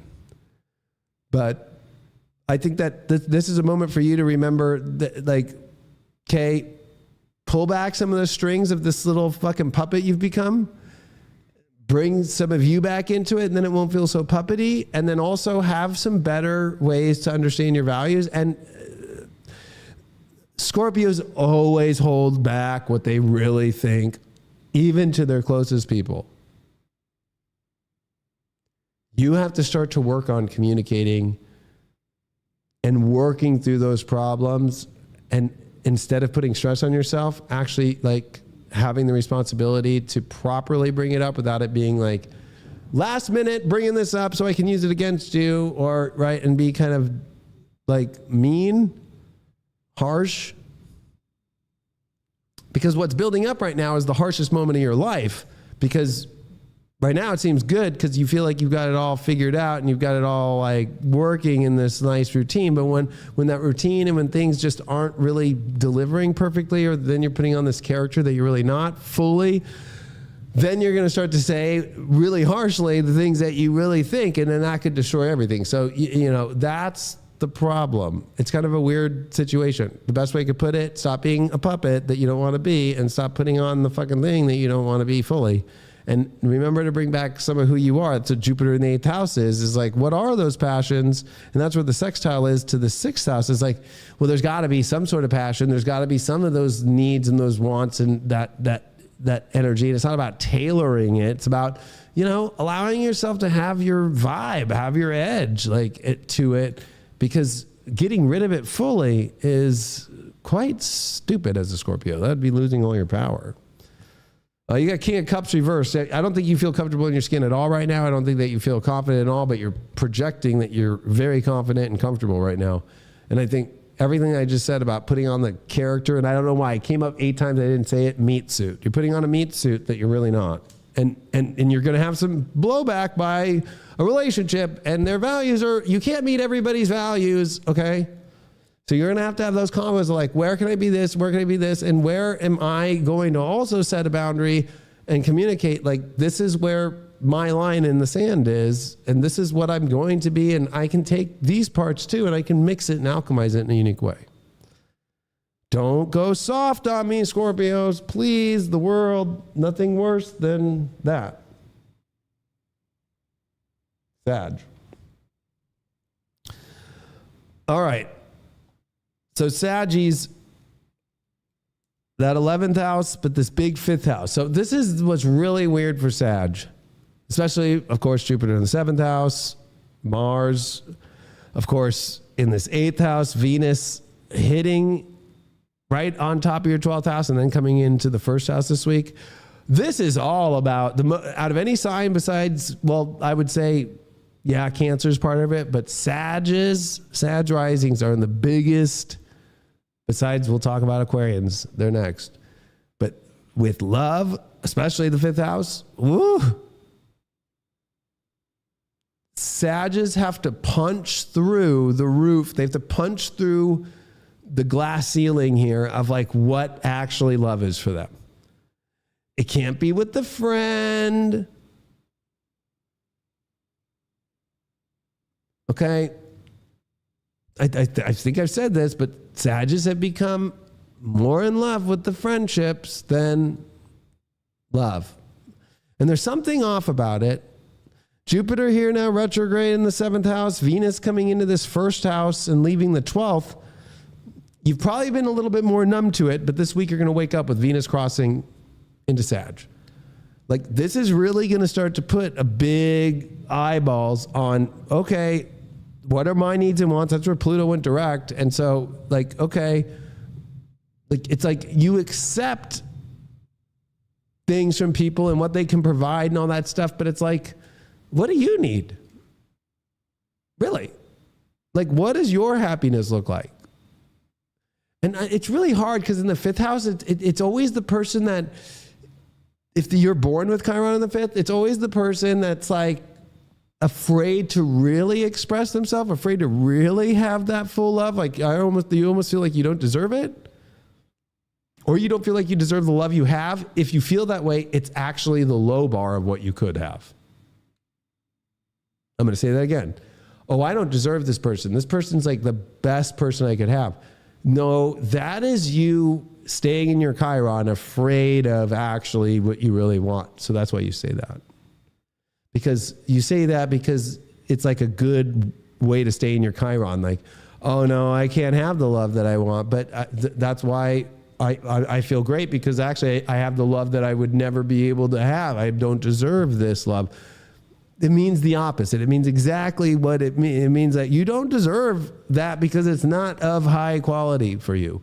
So the Sag risings are dealing with like the epicenter of an earthquake in the reality about these scenarios that they deeply emotionally have gotten really sloppy and really embedded in, and it's continuing. And now that Mars is in square to the sun, Mars is in this full moon that's dispositing it, and Mars happens to be in Cancer, which is in your 8th house. Boy, oh boy, it's like you're starved.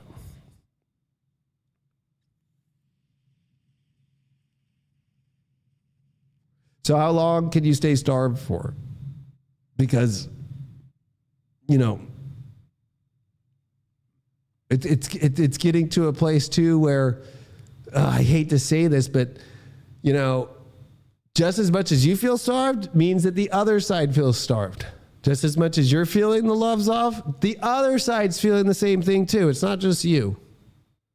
Now, if you don't have any relationships, you have some serious fucking problems that you stay probably just watching the news, or probably hanging around friends, or probably just always like, oh, everybody else out there, I'm just going to focus on this. You're too afraid to actually go into love. It's better to get messy and get in. But I think that the ones that have gotten in messy, it's really messy. And the ones that haven't, it's messy because now you're too afraid to go in. But the ones that are, and it doesn't matter what the situation is, like you really have a lot more to look at. And this is the first time, if anybody's been new in your life over the last 12 years, right, to actually see what's really going on about the truth, right? And I think that could be really difficult for you at this moment, because it's almost like you don't want to fracture anything. You're trying to play it cool. And that's the problem. You can't play it cool. You're sad. You're supposed to be badass. You're supposed to fucking pierce the glass ceiling. And honestly, I think that you're dealing with somebody, because Jupiter does rule your first house and it's in the 7th and it's already detriment. That's why it is for Sag, right? Like there's this problem where it's like you kind of want to hide who you have. Right. So it's like, I don't really want to be the world to really know how much, like, I don't want them to show their feelings publicly. I don't want everybody to know what's really going on. I want to keep everybody guessing. Kind of like when Jupiter fucks up in fucking the Pleiades and does his fucking weird shit there. So the problem with Sag risings is you're in a hidden weird thing that's so off the rocker here of like actually being like true love. It's more like just friends. And hey, that doesn't mean they can't be in your life still, but you know, there has to be this big lesson about your emotions, right? Like, how are you going to continue to be with friends where it's not even about love, but more just about like honest to God friendship? And passions that aren't being met. And you know what creates this situation is cheating, hard situations, and when you never expected to. So, you know, you can't keep playing the I'm cool, it's all good, no problem. Let's not pay attention to the sliding fucking mudslide of emotions that are going down the hill, and make sure the house stays on top of this thing when it's really sliding down the hill, right? And I think that this is the biggest moment in Sag's life when it comes to their love stories, like actually having to learn the lessons and actually show some charisma. And instead of like, and you could even have a partner who's like, you know what, you don't show charisma, and like you're denying it. Like, no, I'm fine. No, what are you talking about? I show up. It's like, no, you don't. So you're kind of being called out about, and you might even get asked a question like, why aren't you into me? Like, why aren't you even maybe sexual? You could be going through like this, like where you've gotten the ick for somebody and you're like, I don't know, I can't do it, right? And you're too afraid to fucking be on. Like, just say express what you need to say. Stop worrying about what the friendship's going to be or what the future looks like. You got to fucking find your fiery heart. And for you, I think that you found it, but it's like, again, you found like a little fire. You didn't find a forest fire for a heart. You found like a little fire and then it burnt out and you're wondering like, well, that was such a big fire. No, it wasn't. That wasn't a forest fire. Right? So I think that for you with that Mars in the 8th dispositing, where that full moon is in the 5th, this has to deal with you're totally not into, like, I forgot the name of that movie, but I'm so not into you or whatever. Like, you're just out of passion and you're looking for it in weird people and weird groups. I would stay away from groups, cults, sex groups, people like that are in these group forms that you think you'll find something fun. And again, I've said about it with partners that you're with or that you're dating or whatever, their friends are just horrible. They're fucking boring.